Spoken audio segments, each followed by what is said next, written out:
Hello students, welcome back to our YouTube channel Ashish Tiwari updates. I am Sudhanshu. I hope आप सभी अच्छे होंगे। आज की हमारी वीडियो अंतर्राष्ट्रीय संबंधों का परिचय, सिद्धांत, अवधारणाएं और वाद विवाद सब्जेक्ट पर रहने वाली है, जिसमें मैं आपको सेकेंड यूनिट का 6 चैप्टर रचनावाद के जो इम्पोर्टेंट टॉपिक्स हैं उनको शॉर्ट्स में एक्सप्लेन करूँगा।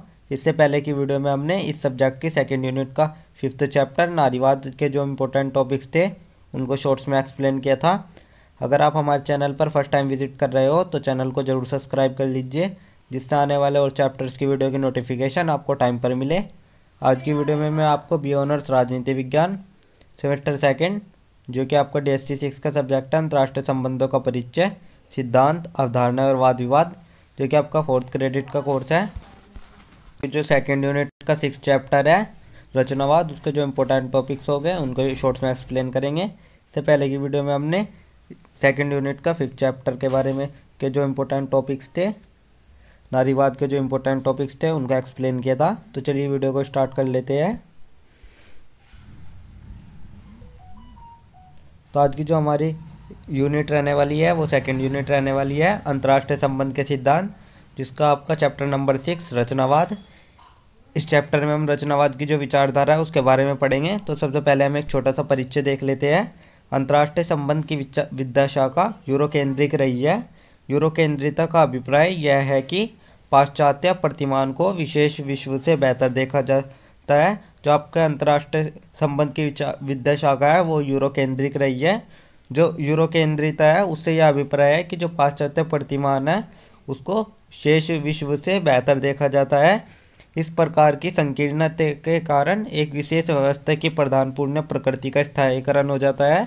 जो आपकी ये पर संकीर्णता है इसके कारण एक विशेष व्यवस्था की प्रधानपूर्ण प्रकृति का स्थायीकरण हो जाता है। इसके कारण स्वयं बनाम अन्य का पूर्वग्रह भी बढ़ता है। इस कारण स्वयं की परिभाषा अन्य के संबंध में निर्धारित होने लगती है। अंतर्राष्ट्रीय संबंध की विद्या शाखा के विशेष संदर्भ में जो यूरो केंद्रित है उसका अर्थ है ध्यान केवल पश्चिम के अनुभवों, पश्चिमी द्वारा सिद्धांतों की अवधारणा और बृहद सिद्धांतों का पश्चिम पर उपयुक्तता पर ही सीमित रहना। तो ये हमने एक छोटा सा परिचय देख लिया। अब हम देख लेते हैं यूरो केंद्रिता और उसके आलोचक। तो सबसे पहले हम देख लेते हैं यूरो केंद्रिता क्या है। यूरो केंद्रिता एक विचारधारा है जिसमें यूरोपीय इतिहास, संस्कृति और मूल्य को सार्वभौमिक और श्रेष्ठ माना जाता है।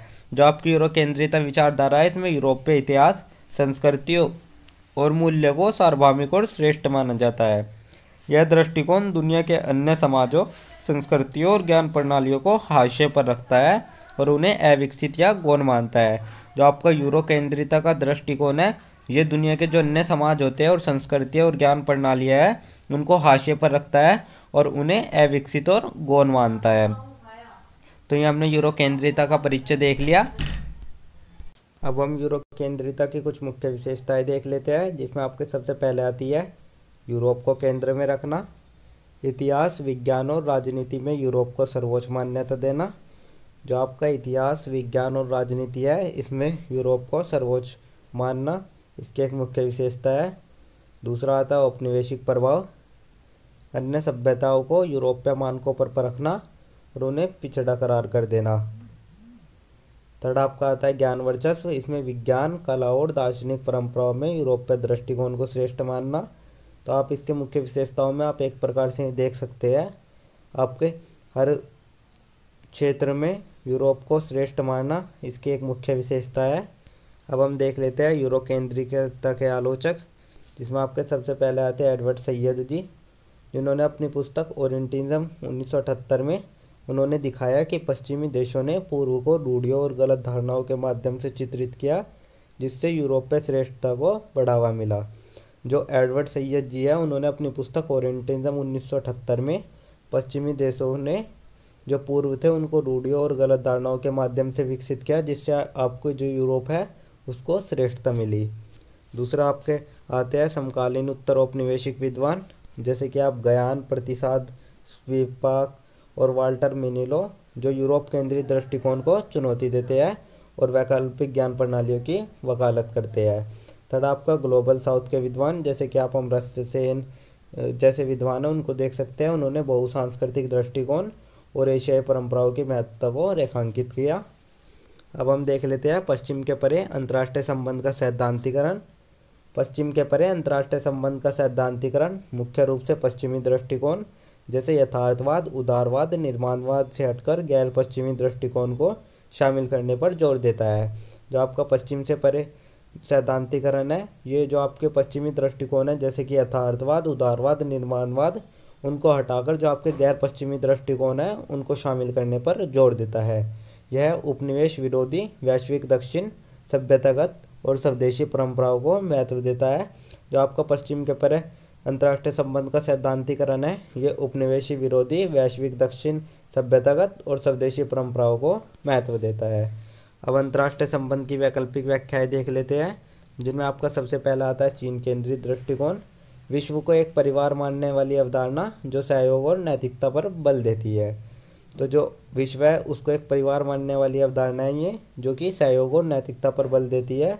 दूसरा भारतीय दृष्टिकोण, जो कि आपके वसुधैव कुटुंबकम के भावना है, उसको संपूर्ण विश्व को एक परिवार मानने का सिद्धांत जो सहअस्तित्व और शांति पर केंद्रित है। थर्ड आपका इस्लामी अंतर्राष्ट्रीय संबंध, जैसे कि न्याय, नैतिकता और धार्मिक सिद्धांतों पर आधारित जो वैश्विक राजनीति है उसकी व्याख्या। फोर्थ आपका उत्तर उपनिवेशवाद, पश्चिमी पर्वत को चुनौती देकर जो औपनिवेशिक इतिहास और असमानता है उसको केंद्र में रखता है। फिफ्थ आपका अफ्रीकी उबंटू दर्शन, मैं हूँ क्योंकि हम हैं, यह सिद्धांत पर आधारित जो पारस्परिकता और सहयोग को बढ़ावा देता है। जो आपका मैं हूँ क्योंकि हमें ये सिद्धांत है, यह आपकी पारस्परिकता और सहयोगिता को बढ़ावा देता है। अब हम देख लेते हैं वैश्विक दक्षिण के परिप्रेक्ष्य, जो आपका क्षेत्रीय सिद्धांत है उसको समझ लेते हैं। वैश्विक दक्षिण के परिप्रेक्ष्य से क्षेत्रीय सिद्धांत पश्चिमी प्रभुत्व वाले अंतर्राष्ट्रीय संबंध सिद्धांतों को चुनौती देते हुए विकासशील देशों और वैश्विक दक्षिण के अनुभवों, इतिहास और राजनीतिक वास्तविकताओं को केंद्र में रखते हैं। जो आपका क्षेत्रीय सिद्धांत है वो विकासशील देशों और वैश्विक दक्षिण के अनुभवों, इतिहास और राजनीतिक वास्तविकताओं को केंद्र में रखता है। तो अब हम देख लेते हैं आपका जो मुख्य क्षेत्रीय सिद्धांत है उसको हम समझ लेते हैं। इसमें आपका सबसे पहला पॉइंट आता है डिपेंडेंसी थ्योरी। लैटिन अमेरिकी विद्वानों द्वारा प्रस्तावित यह सिद्धांत वैश्विक उत्तर द्वारा वैश्विक दक्षिण के आर्थिक शोषण और असमान विकास को उजागर करता है। जो आपका डिपेंडेंसी थ्योरी है ये आपके आंद्रे गुंदर फ्रैंक द्वारा प्रतिपादित है और ये कहता है कि जो आपका वैश्विक उत्तर द्वारा वैश्विक दक्षिण के आर्थिक शोषण और असमान विकास है उसको डिपेंडेंसी थ्योरी उजागर करता है। दूसरा आपका वर्ल्ड सिस्टम थ्योरी, जो कि आपकी विश्व प्रणाली सिद्धांत है। इमैनुअल वालेस्टीन का सिद्धांत जो दुनिया को केंद्र, अर्धपरिधि और परिधि में विभाजित करता है, यह बताते हुए कि परिधीय देश शोषित होते हैं। जो आपका वर्ल्ड सिस्टम थ्योरी है इसको इमैनुअल वालेस्टीन ने प्रतिपादित किया और वर्ल्ड सिस्टम थ्योरी देश को 3 भागों में, 3 देशों में विभाजित करता है, जिसमें आपका सबसे पहला आता है कोर, केंद्र, दूसरा आपका अर्धपरिधि, थर्ड आपका परिधि। और जो आपके केंद्र देश होते हैं वे अन्य देशों को शोषण करते हैं। तो ये आपका विश्व प्रणाली सिद्धांत कहता है। अब हम देख लेते हैं उत्तर औपनिवेशिक सिद्धांत। एडवर्ड सैयद, होमी भाभा व गायत्री चक्रवर्ती स्पिवाक के विचारों पर आधारित यह सिद्धांत उपनिवेशवाद के प्रभाव और सांस्कृतिक प्रभुत्व की आलोचना करता है। जो आपका उत्तर औपनिवेशिक सिद्धांत है ये उपनिवेशवाद के प्रभाव और सांस्कृतिक प्रभुत्व की आलोचना करता है और उत्तर औपनिवेशिक सिद्धांत एडवर्ड सैयद, होमी भाभा व गायत्री चक्रवर्ती स्पिवाक के विचारों पर आधारित है। फोर्थ हम देख लेते हैं अफ्रीकी उबंटू दर्शन। यह सहयोग, सामुदायिकता और परस्पर निर्भरता पर आधारित है, जो पश्चिमी यथार्थवाद और उदारवादी दृष्टिकोण से भिन्न है। जो आपका अफ्रीकी दर्शन है यह सहयोग, सामुदायिकता और परस्पर निर्भरता पर आधारित होता है, जो कि आपके पश्चिमी यथार्थवाद और उदारवादी दृष्टिकोण से भिन्न है। फिफ्थ आपका आता है चीन केंद्रित टेंसिंगना प्रणाली, जो विश्व को एक सभ्यता मानने वाला सिद्धांत है और जो कि संतुलन, नैतिकता और सहयोग पर बल देता है। सिक्स्थ आपका आता है भारत का जो वासुदेव कुटुंबकम का सिद्धांत है वो संपूर्ण विश्व को एक परिवार मानने की अवधारणा जो शांति, बहुपक्षीयता और सहअस्तित्व को प्राथमिकता देता है। जो भारत का वसुधैव कुटुंबकम का सिद्धांत है वो एक इस प्रकार का सिद्धांत है, वो कहता है कि जो संपूर्ण विश्व है वो एक परिवार है और जिससे आपकी शांति, बहुपक्षीयता और सहअस्तित्व को प्राथमिकता मिलती है। तो ये हमने कुछ पॉइंट देख लिए। अब हम देख लेते हैं अंतर्राष्ट्रीय संबंध में स्वदेशी होमयोन सैद्धांतिकरण। अंतर्राष्ट्रीय संबंध में स्वदेशी होमयोन सैद्धांतिकरण पश्चिमी सिद्धांतों की प्राधान्यता को चुनौती देकर स्थानीय, पारंपरिक और स्वदेशी ज्ञान प्रणालियों पर महत्व देता है। जो आपका होम्योन सिद्धांतिकरण है ये स्थानीय, पारंपरिक और स्वदेशी ज्ञान प्रणालियों को महत्व देता है। यह गैर पश्चिमी समाजों की ऐतिहासिक, सांस्कृतिक और दार्शनिक परंपराओं से प्रेरित अंतर्राष्ट्रीय संबंधों की व्याख्या करता है। जो आपकी गैर पश्चिम समाज की ऐतिहासिक, सांस्कृतिक और दार्शनिक परंपराएं हैं, उनसे ये प्रेरित होकर अंतर्राष्ट्रीय संबंधों की व्याख्या करता है। अब हम इसकी कुछ मुख्य विशेषताएं देख लेते हैं, जिसमें आपका सबसे पहला आता है स्थानीय ज्ञान और परंपराएं। स्वदेशी विचारधाराओं जैसे भारतीय, चीनी, अफ्रीकी, इस्लामी पर आधारित अंतर्राष्ट्रीय संबंधों की समझ विकसित करता है। जो आपकी स्वदेशी विचारधाराएं है, जैसे कि आपका भारतीय, चीनी, अफ्रीकी, इस्लामी, इन पर जो भी आधारित अंतर्राष्ट्रीय संबंध है उनकी समझ विकसित करता है। सेकंड आपका औपनिवेशिक विरासत की समीक्षा, पश्चिमी प्रभुत्व के प्रभाव को उजागर कर उपनिवेश विरोधी दृष्टिकोण अपनाता है। जो आपका औपनिवेशिक विरासत की समीक्षा है, ये पश्चिमी प्रभुत्व के प्रभाव को उजागर करके जो औपनिवेशी विरोधी दृष्टिकोण है उसको अपनाता है। थर्ड आपका आता है सामुदायिकता और सहअस्तित्व। वैश्विक राजनीति में शक्ति संघर्ष के बजाय सहयोग, सामंजस्य और नैतिक मूल्य को प्राथमिकता देता है। जो आपका ये सिद्धांत है, ये वैश्विक राजनीति में शक्ति संघर्ष के बजाय सहयोग, सामंजस्य और नैतिक मूल्य को प्राथमिकता देता है। फोर्थ आपका आता है बहुकेंद्रित विश्व दृष्टिकोण। एकीकृत वैश्विक सत्ता संरचना की बजाय जो विभिन्न सभ्यता और संस्कृतियाँ हैं उनकी भूमिका को स्वीकार करता है। इसके उदाहरण में हम कुछ देख लेते हैं, जिसमें आपका सबसे पहले आता है उबुंटू दर्शन, जो कि आपका अफ्रीका का है। मैं हूँ क्योंकि हमें, जो ये विचारधारा है ये पारस्परिकता और शांति को प्राथमिकता देती है। सेकंड आपका टेन सिक्का, जो कि आपकी चीन की सिद्धांत है। विश्व को एक परिवार मानने की अवधारणा है, जो कि नैतिक शासन और सद्भाव को बढ़ावा देती है।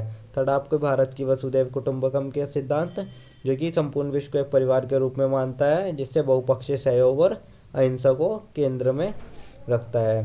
फोर्थ आपका आता है इस्लामी न्याय आधारित दृष्टिकोण, जो कि नैतिकता, इंसाफ और शांति को अंतर्राष्ट्रीय संबंधों का आधार मानता है। तो ये हमने कुछ विचारधाराएं देख ली। अब हम एक छोटा सा निष्कर्ष लिख लेते हैं रचनावाद का, जो कि हमारी आंसर राइटिंग में बहुत अधिक उपयोगी साबित होगा। निष्कर्ष में हम देख लेते हैं, रचनावाद अंतर्राष्ट्रीय संबंधों में यह तर्क देता है कि दुनिया की राजनीति केवल भौतिक शक्ति या आर्थिक संसाधनों से निर्धारित नहीं होती, बल्कि विचारों, मान्यताओं, पहचान और सामाजिक संरचनाओं द्वारा निर्मित होती है। जो आपका रचनावाद है वो ये कहता है कि जो दुनिया की राजनीति है वो केवल भौतिक शक्ति और आर्थिक संसाधनों से ही निर्भर नहीं होती, बल्कि जो आपके विचार होते हैं, मान्यताएं होती है, पहचान होती है और सामाजिक संरचनाएं होती है, उन सब के द्वारा निर्मित होती है। यह बताता है कि जो राज्य और अन्य अंतर्राष्ट्रीय अभिनेता है उनकी पहचान, मूल्य और पारस्परिक धारणाओं का जो राजनीति पर गहरा प्रभाव पड़ता है उसको यह बताता है। रचनावाद यह सिद्ध करता है कि अंतर्राष्ट्रीय राजनीति केवल शक्ति और भौतिक संसाधनों का खेल नहीं है, बल्कि विचारधारा, पहचान और सामाजिक संरचनाओं का परिणाम भी है। जो आपका रचनावाद है वो ये कहता है कि जो आपकी अंतर्राष्ट्रीय राजनीति है वो केवल शक्ति और भौतिक संसाधनों ही नहीं है, बल्कि जो आपकी विचारधारा, पहचान और सामाजिक संरचनाएं हैं उनका परिणाम भी है। इससे यह समझने में मदद मिलती है कि कैसे राजनीतिक वास्तविकता समय के साथ बदल सकती है और राज्य के संबंध विकसित हो सकते हैं। जो आपका ये है, इससे ये पता चलता है कि जो आपकी राजनीतिक वास्तविकता है वो समय के साथ कैसे बदल सकती है और जो राज्यों के संबंध हैं वे कैसे विकसित हो सकते हैं। तो ये हमने एक छोटा सा निष्कर्ष देख लिया। यहीं पर मैं आप सभी स्टूडेंट से क्वेश्चन पूछता हूँ, जिसका आंसर आप सभी स्टूडेंट कमेंट बॉक्स में शॉर्ट्स में ज़रूर बताइएगा।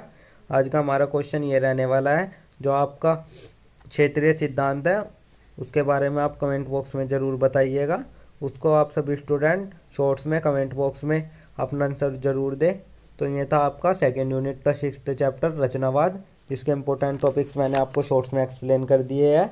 आई होप आप सभी के समझ आ गया होगा। अब जो नेक्स्ट वीडियो है वो नेक्स्ट वीडियो रहने वाली है आपकी 3rd यूनिट की।